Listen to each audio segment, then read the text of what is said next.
I'm making this recording of Walter Russell's lessons, and I'm showing different pictures of orbs, which are photons of light, I believe, as a way of showing off my orb pictures, and at the same time recording something very good. So I begin. Today I wish to supplement everything I have told you about meditation or communion with God and talk to you about prayer, which is the basis of meditation, and out of which meditation grew. Prayer is the mightiest of man's powers, for through prayer, if understood and rightly used, man may have anything he desires, attain the loftiest heights, or extend his powers to others for their exaltation. Rightly and knowingly used prayer can transform one's own condition or that of the whole world. If prayer is not rightly and knowingly used, the time consumed is wasted, for it will be of no avail. Prayer is based upon desire. Desire you that what you will, and behold, it standeth before thee. Throughout the eons it has been thine without thy knowing, even though thou hast but just asked for it. Sit thou not and ask, acting not, for unless thou reach out for thy desire, it shall not walk thy way to thee unaided by thy strong arms. This means that God will fulfill your every desire if you work with God to fulfill it. The whole power of the universe will work with you for its fulfilling, and it will not work for you while you do nothing about it. In this promise is the key to why prayers are not answered. God tells you very plainly that he will give you whatever you desire, but you must re-give equally by the action of service. Think that over. Recall the many prayers you have uttered and how disappointed you were because they were not answered. Most prayers are just selfish ones, continually asking for something to be given without even the expectation of giving something in exchange. Think of the thousands of entreaties which are sent up to God with the hope that what is asked for will just fall in their laps. You ask God for money. God says, yes, I will give you money, all you want of it. But what are you yourself giving for it? What is the price you are paying for it? Again, we quote God's word in his message. He who desireth riches of earth alone, denying me in him, shall dwell in outer darkness of his own making, until he shall desire me strongly. Even to him will I give all he asketh without stinting, yea, and even more. But he, having more than all he sought, will have naught but worthless dross of his earth's desire. Things of earth which man desires are but things of earth to be returned to earth with bones of him. But things of earth, heaven blessed by me, are as eternal in the immortality of his self-recording soul as light of me is eternal. You ask God for peace, happiness, and prosperity to be given to you, but you take peace, happiness, and prosperity away from another by malicious gossiping about your neighbor, treating your servant unjustly, thus taking her happiness away from her, or by misrepresenting the product you are selling. Until you balance your desire for peace by giving peace, or happiness by giving happiness, or prosperity by giving prosperity, your prayers will be voided by you yourself. The only way you can have happiness given to you by the light of love, which God is for you to give love to others. You cannot take happiness or love, you can only give it. If you give love, it will as surely be given to you as light shown into a mirror will reflect light back from the mirror. Witness the nations which have tried to become powerful, prosperous, peaceful, and happy by plundering other nations.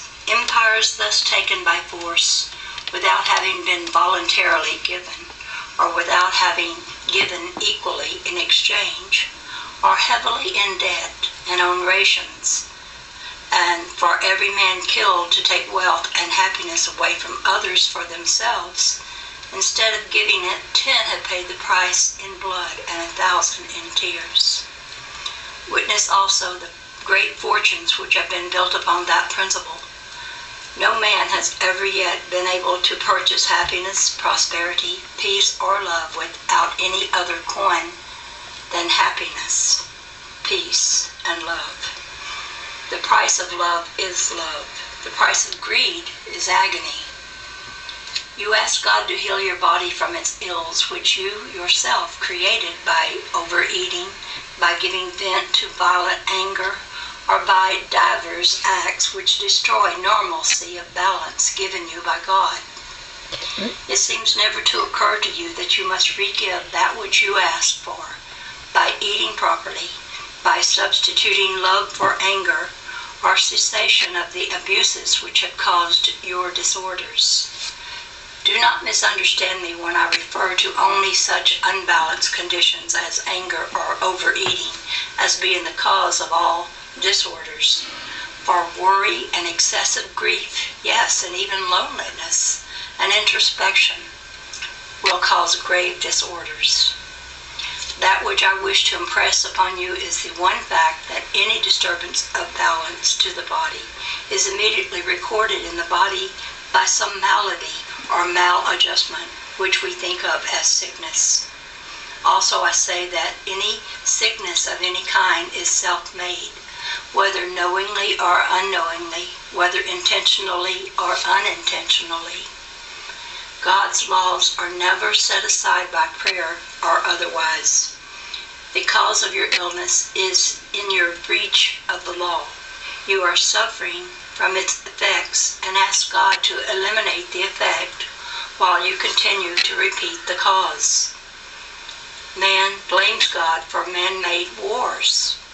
Consider the many prayers for cessation of wars. O Lord, we beseech thee to stop this cruel war, we say, forgetful of the fact that we make our wars ourselves by the free will to act as we choose. We fail to realize that the way to stop wars is to stop causing them. War is just as much an effect of a cause which man created by his selfishness, as a business failure is the effect of a cause created by man because of his unwillingness to balance his gifts by re-giving. We not only pray to God to let us break his law without suffering from its effects, but we blame God for our own actions in breaking his law. How often we hear people say, "How can a loving God in heaven permit such cruel wars?" It is hard to believe there is a God, else he would not permit such wars. We might just as well say, there can be no God, else he would not permit us to lie to our neighbor. God gives us free will to do as we choose in the making of ourselves in our own image, and he gives us all of the power of his universe to help us break his law if we wish to. But whatever gifts we accept, we must equally give to balance our gifts. Let us again quote God's message in this respect. Verily has man free will to control his actions. That my father and mother has given to man as his inheritance. But the control of the reactions to those actions man has never had. This my father and mother holds inviolate. These cannot become man's except through modifying his actions until the reactions are their exact equal and opposite in equilibrium. Grave misconceptions regarding prayer. It is generally believed among men that one who prays often and with many words, loudly and piously uttered, is holy among men and much favored of God. But I say that he who finds an ecstasy of happiness in his soul from the giving of his love to touch the soul of a despairing neighbor is 100-fold more holy in God's sight. To him the kingdom of heaven is as though he dwelleth in the house of the Lord, while the other one of piety and words sitteth afar outside its garden walls. When you pray to God, saying, O God, pity us, for we are as dust beneath thy feet, God's silent voice whispers within you, Know thou the light which I am. Thou art man, exalted in me. What I am thou art. Thou art the light. For long ages God's silent voice whispers within you, your unhearing ears. God therefore gives you your desires to be what you wish to be in the building of yourself. So long as you believe yourself to be dust beneath the feet of the Almighty God, you are that dust which you have built in the image of your imagining. When you pray to God, saying, God, have mercy upon me, a miserable sinner, you have not prayed to the one God of love, creator of his universe of love, creator of you to manifest his love, for you do not know him. You have but prayed to a God of wrath and fear of your own making, whom you have built in your own image. He who builds gods in his own image builds idols for his worshiping. He whose idol is fear and wrath cannot know the God of love. Until you know love, you are what your idol is, a miserable sinner to whom mercy must be shown by your idol whom you yourself are. And you will be punished for your imagined self-made sins by you yourself. For the idol you worship will show you no mercy until you are freed from it by knowing love. When you pray to God resignedly, as though patiently accepting the punishment of grief at the death of a loved one, and you say, Thy will be done, O Lord. The Lord giveth, and he taketh away. You have not yet known the God of love, for God giveth only. God never taketh that which has not been given. What God gives to you, you re-give to him for his re-giving. You rejoice when God gives birth to life, yet you deeply grieve when you give rebirth to new life, for that is what death is. It will be many decades before man, as a mass, comprehends this ideal, which is commonplace thinking to cosmic man. But you, in whom the seed of cosmic thinking is being sown, will go to your neighbor and sow it in his consciousness, and he in turn will do likewise, until man in the mass will be transformed from barbaric man, who still crucifies love, to cosmic man, who is love.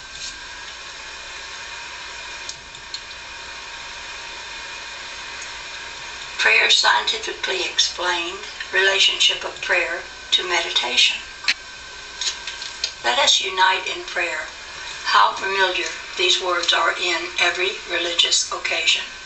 And upon hearing them, the congregation automatically bows its head, bends its knee, and words come from the pulpit in earnest tones, which may be superficially heard by some, hardly heard at all by others, while the very few who hear in their hearts are deeply stirred by the ardor of the supplication to God for forgiveness or mercy or blessing upon the congregation and various other human interests.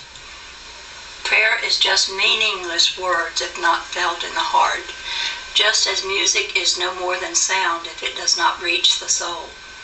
Prayer to God is the appeal of the soul of man to the universal soul. As such, it is the mightiest of man's powers.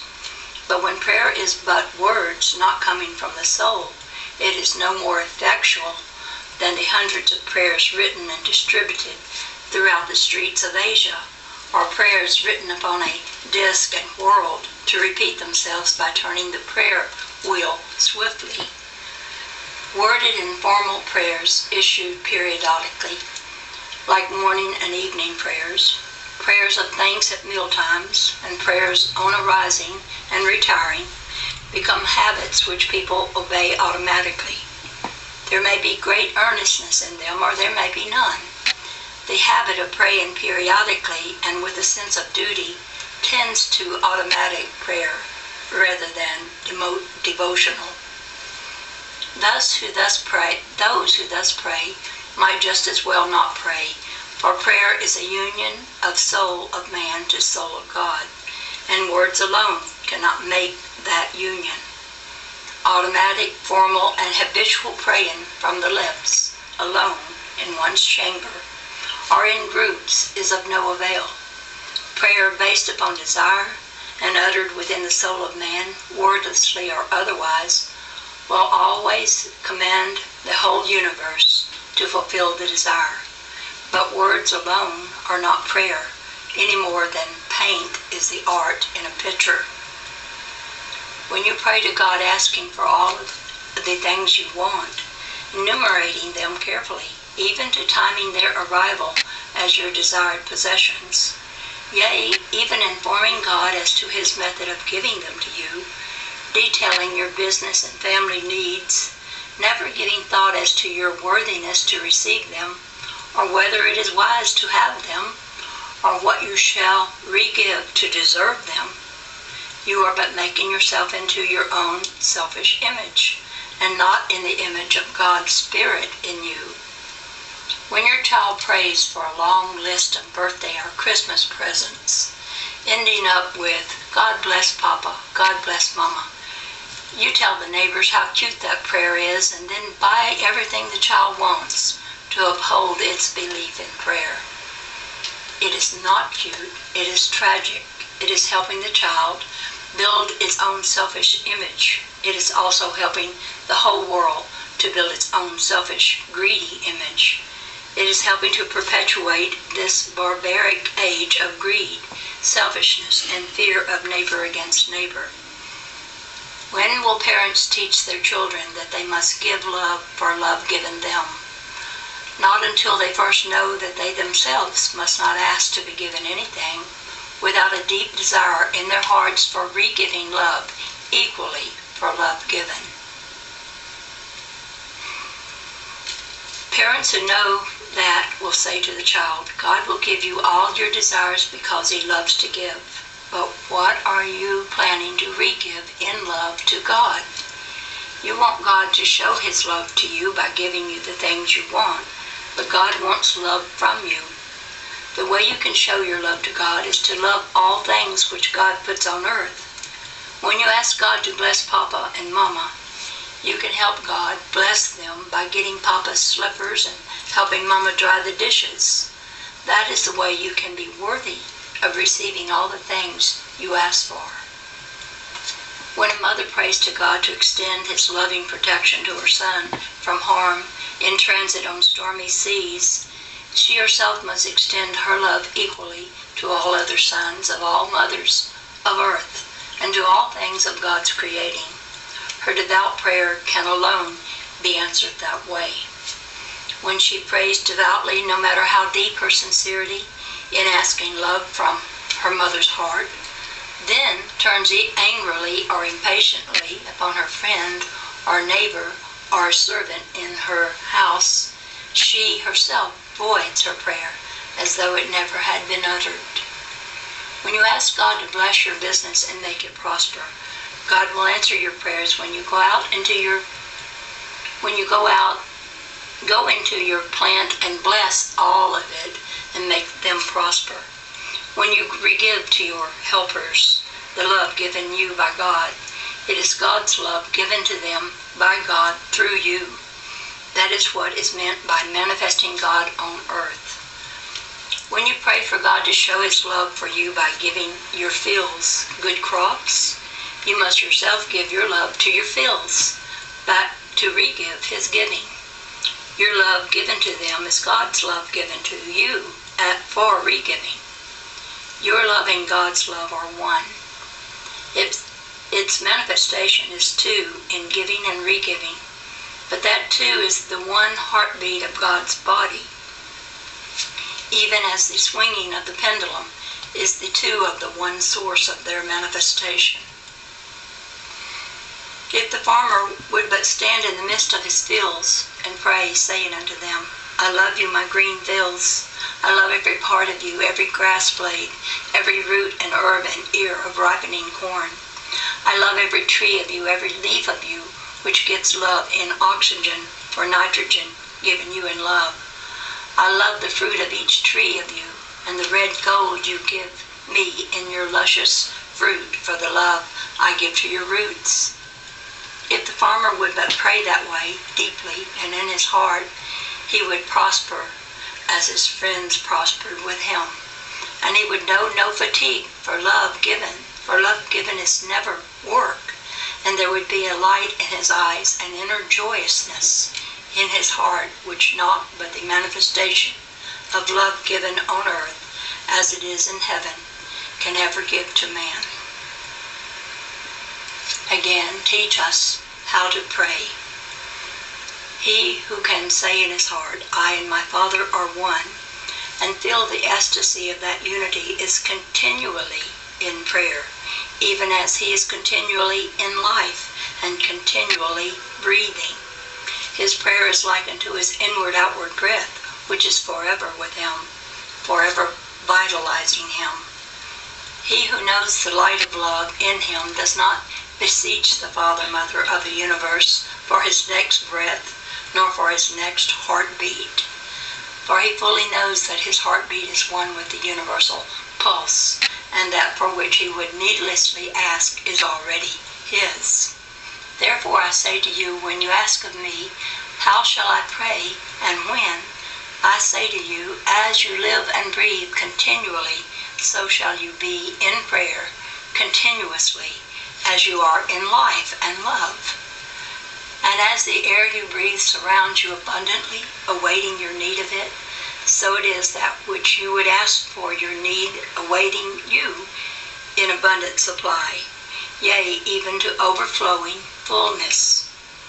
And as there is not a time when God centers you and an interval elapses in which he again centers and controls your balanced heartbeat to synchronize with his, so is there not a time when you should pray to him and another time when you should not. And likewise, as there is not a time when the air you breathe is denied you while you manifest your Father, Mother on this earth, so likewise there shall never come a time when that which you need to worthily manifest him shall be denied you. For I again say, you already have that for which you ask, even as you have love and life for which you have not asked. If there are times when you would like to put words to your desires to give them form, let not your words be from your lips, nor give voice to them. Say in your heart, when sorely perplexed, be thou thee in me, my Father, and know him as your very self. Your problem may be great and your wisdom in doubt to yourself. If then you would say, Father, stand by, I deeply need thee, it might mean more in assurance to you, but to our Father it weighs not one whit more than saying it in your heart. So pray to him that way, if it comforts you to thus commune. If sleep will not come to you for heaviness regarding your dealings with a friend, write your questioning upon your heart with desire that light shall guide you. Then sleep in peace and know that the answer will be written in balanced rhythms where the question has been erased. And if your handiwork goes not to your liking, having too much of your earth self in it, sensing instead of knowing, liking and not loving, diverted by sounds of earth from hearing the silences of heaven, which warns them on earth, then I say, open wide the doors of your soul and let God in to work with you. Rejoice then in your again renewed ecstasy as you again think your work knowingly with God, creating with his hands and yours as one. If a friend approach you with a grievance, send love to open the door for him to you and say within your heart, Father, let my words be thy words to him, not mine alone. Then weigh his grievance in the scales of love and not let him depart unillumined by the light, but void his grievance within with your love. If you find your business slowly ebbing because you have, perchance, founded it afar from where you should have founded it, and you grieve because you have not the means to transfer it to that far state where you now know it would thrive. I say to you to not grieve, but rejoice that God has illumined you with the light of knowing what to do to balance your unbalanced beginning. In your rejoicing is your power to take the first step of that of that far journey, which will be followed by another and still another one, even as one breath forever follows another, until that far state is beneath your feet in answer to your prayers. Know you, however, that all the prayers in all the world would have been as salt-blown winds on desert sands, had not you re-given to your Father, even as he has given to you, by working with him, step by step and breath by breath, to balance that given to you by him, to manifest you on earth with that which you give to manifest him in heaven. He who would become a music master and grieves because he has not the means to meet the years ahead to so become, already has the means to play his first note. And when that first note is played, he has the means to play the second one. Therefore I say that he who takes his first gift from God and re-gives to him will find that first gift to be a trickling stream, a running brook, or mighty cataract of power, ever ready to be given in the measure of any man's ability to re-give equally. Again I say God will work with you, but not for you. No one ever became a concert pianist by prayer without action, for that is wishful thinking, or faith and belief without knowledge manifested. If you are low in spirits because of some fancied hurt, or have been too much alone and would balance your self-awareness with God-awareness, let your prayer be a desire for realization of your high place in God's universe. Say within your pulse beat wordlessly, I, my Father, am not alone. I, my Father, am not alone. Thou, my Father, art I. Thou art in me, and I in thee. I am favored of thee, my Creator. I am of the inner mind. I know thy ecstasy. I am exalted in thee. I have all knowledge and all power. That which I desire to know or to have or to give is mine to know, to have, or to give. My dwelling place is in thy high heavens. Be thou thee in me, that I may be thee knowingly. I am in thy light, O my Father, enfold thou me ever in thy light, that I may not again feel the heaviness of the dark upon my heart. Dissolve my separateness and make me one with thee. He who would pray for love and the companionship of many friends shall be given that for which he asks, and as abundantly as he gives love and friendship to others whom he befriends. And he who would feel the ecstasy of all the world at prayer with the God of nature should go out into nature's great cathedral of forest pines and oaks and join in that mighty prayer of running streams and babbling brooks, and the singing of birds, the buzzing of bees, the droning of countless insects and hidden things that chirp and trill and sing hosannas to God in his high heavens, to gladden our hearts as we walk and talk with God. You who have read my book of early whisperings know that what I mean by that, and how wonderful it is to pray to God with all of his creating things, which manifest him in love, for the love he gives all things. When any man prays to you to fulfill his desire, as you do in your Father, know you that he is praying to your Father who is one with you. Even as God works with you to fulfill your desire, you should work with him who desireth all of you to fulfill his desire. For as all men are one, so likewise are all desires of all men one.